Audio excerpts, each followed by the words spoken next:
लेकिन सबसे पहले आपको सत्ता की वर्कशॉप में लेकर चलेंगे जहां तसल्ली बख्श वैचारिक मरम्मत की गारंटी होती है। जब किसी गाड़ी की सेटिंग बिगड़ जाए तो उसे वर्कशॉप ले जाने की जरूरत होती है। ठीक उसी तरह जब किसी की वैचारिक सेटिंग बिगड़ जाए, जब बातों में तर्कों की कमी, एजेंडे की मात्रा ज्यादा हो जाए, जब विचारों को मक्कारी का जंग लगने लगे तो उसे हटाना जरूरी हो जाता है। आज ऐसी ही वैचारिक मरम्मत की जरूरत अमेरिकी राष्ट्रपति डोनाल्ड ट्रंप को है, इसलिए वो सत्ता की वर्कशॉप में आज के मेहमान हैं।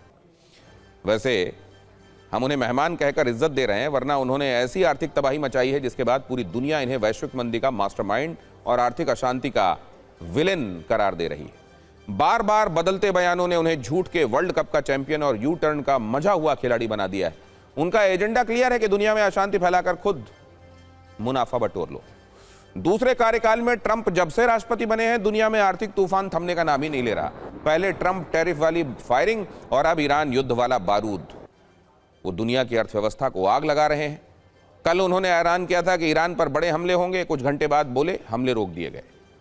ट्रंप के इन बदलते बयानों की सच्चाई सामने लाना जरूरी है, क्योंकि ट्रंप ने वैश्विक अर्थव्यवस्था को एक फुटबॉल समझ लिया है जिसमें वो रोज झूठ और एजेंडे वाली किक मार रहे हैं। कभी युद्ध वाले ऐलान तो कभी डील वाले बयान से बार बार गोल पोस्ट बदल रहे हैं। कभी शांति के सेल्समैन बन जाते हैं, कभी बम बरसाकर एयर स्ट्राइक के सौदागर। इसका मकसद सिर्फ इतना है कि दूसरों की जेबें काटकर किसी भी तरह अपनी तिजोरी भर ली जाए। ट्रंप के बयान अगर आप सुनेंगे तो यही लगेगा कि कोई राष्ट्राध्यक्ष इतना कंफ्यूज्ड कैसे हो सकता है। अरे कभी कोई बात किसी की ऐसी हो जिसमें उसको लगा हो कि शायद उसने जो कहा चीजें उस हिसाब से नहीं है, तो अपनी बातों को बदल दे, समझ में आता है। लेकिन एक बार नहीं, दो बार नहीं, 3 बार नहीं, 10 बार नहीं, 15 बार नहीं, जब से 28 फरवरी से यह युद्ध शुरू हुआ है तब से लेकर अभी तक अगर सारे यू टर्नों की गिनती की जाए तो कुल 39 हैं, 39 गिनकर। 39 बार डोनाल्ड ट्रंप ने जो कहा है उसको या तो बदल दिया है या उनके दावे खोखले निकले। और इसीलिए हमको लगता है कि उनकी वैचारिक मरम्मत, उसके लिए आज वर्कशॉप जरूरी है। ट्रंप के बयान सुनिए तो आपको यह यकीन हो जाएगा कि यह राष्ट्राध्यक्ष या तो बेहद कंफ्यूज्ड है या बेहद शातिर।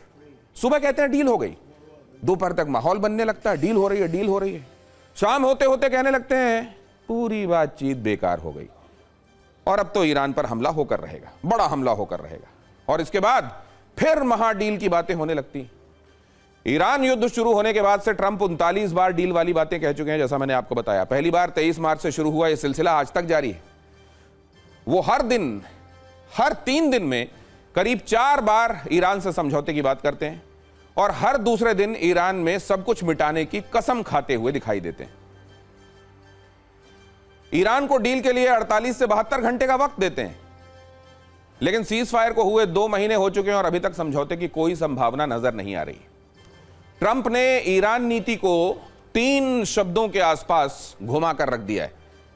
वो शब्द हैं डील डन, डील लगभग डन, और तीसरा deal break, war start. Trump की यही अनिश्चितता और विश्वसनीयता की कमी, या सीधे कह लीजिए अविश्वसनीयता, उन्हें दुनिया की अर्थव्यवस्था का विलेन बनाती जा रही है। और इसीलिए आज हमने वैचारिक औजार तैयार कर लिए हैं, जिसमें सबसे पहला है वैचारिक प्लास, जिससे ट्रंप के 39 झूठ वाली टेढ़ी टाइमलाइन को पकड़कर सीधा करेंगे। फिर वैचारिक पेचकस का इस्तेमाल होगा और ट्रंप की कूटनीतिक धूर्तता के ढीले पुर्जे कसे जाएंगे। इसके बाद वैचारिक हथौड़े की जरूरत होगी, जिससे डोनाल्ड ट्रंप की मुनाफाखोर मानसिकता पर चोट होगी। सबसे पहले ट्रंप के झूठे बयानों के पेच कसेंगे और इसके लिए हमारे पास है वैचारिक पेचकस। ट्रंप के बयानों की पिछले 3 दिनों की टाइमलाइन ही देख लीजिए तो ट्रंप के झूठ का असली चेहरा सामने आ जाएगा।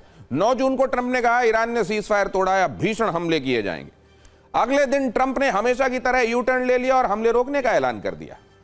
इसके 24 घंटे बाद यानी कल दोपहर एक बार फिर कहा आज रात ईरान पर बड़े हमले होंगे, ईरान के तेल और गैस पर कब्जा किया जाएगा। इस बार तो वो कुछ घंटे में ही बदल लिए। रात को कह दिया अब तो डील फाइनल हो गई, हमले नहीं होंगे।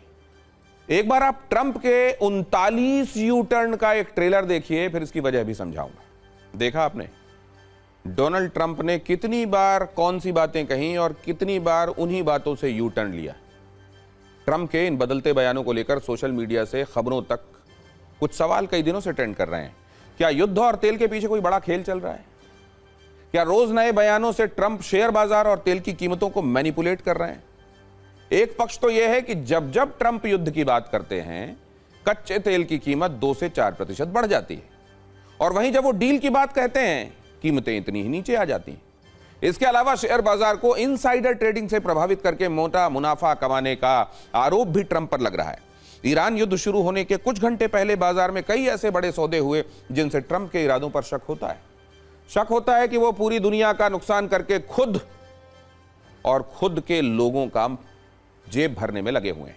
कई रिपोर्ट्स के मुताबिक ईरान युद्ध शुरू होने के बाद से दुनिया को करीब 1.3 लाख ट्रिलियन डॉलर का नुकसान हुआ है। वहीं राष्ट्रपति ट्रंप की संपत्ति में करीब 1.4 बिलियन डॉलर का इजाफा हुआ है।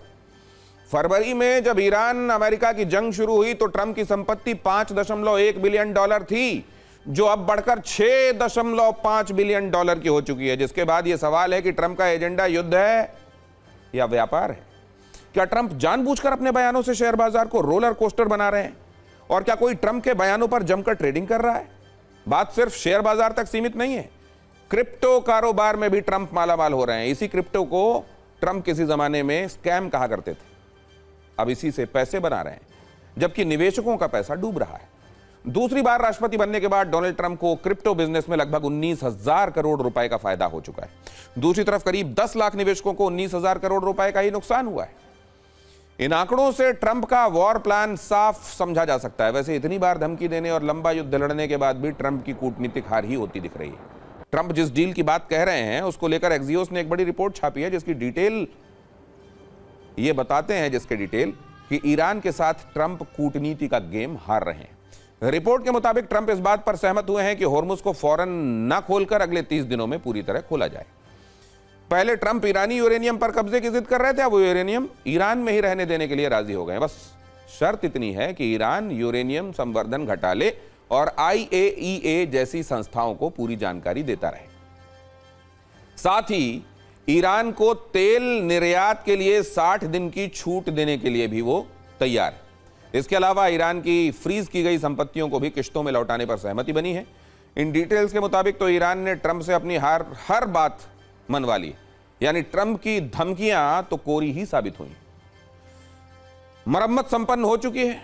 अब देखते हैं सत्ता की वर्कशॉप से निकले मरम्मत के मैसेजेस। पहला मैसेज, ट्रंप कभी युद्ध की भाषा बोलते हैं, कभी शांति का सौदा करते हैं, कोई वादा करके अचानक झूठ बोल देते हैं या यू टर्न ले लेते हैं। इस तरह वो अमेरिकी इतिहास के सबसे अविश्वसनीय प्रेसिडेंट बन चुके हैं। दूसरा मैसेज, युद्ध और डील का झूला अमेरिका को शॉर्ट टर्म सफलता तो दे सकता है, पर इससे अमेरिका हर दिन अपने सुपर पावर स्टेटस और अपने प्रति भरोसे को कम करता जा रहा है। तीसरा मैसेज, ट्रंप का एजेंडा अमेरिका फर्स्ट नहीं है, पोर्टफोलियो फर्स्ट लगता है। उनकी डील में डिप्लोमेसी कम वॉल स्ट्रीट का गणित ज्यादा दिखाई देता है। ईरान को युद्ध की धमकी देने और तेवर दिखाने के बाद अचानक सेटलमेंट से यह शक होता है कि उतार चढ़ाव का कैलकुलेशन किया गया है।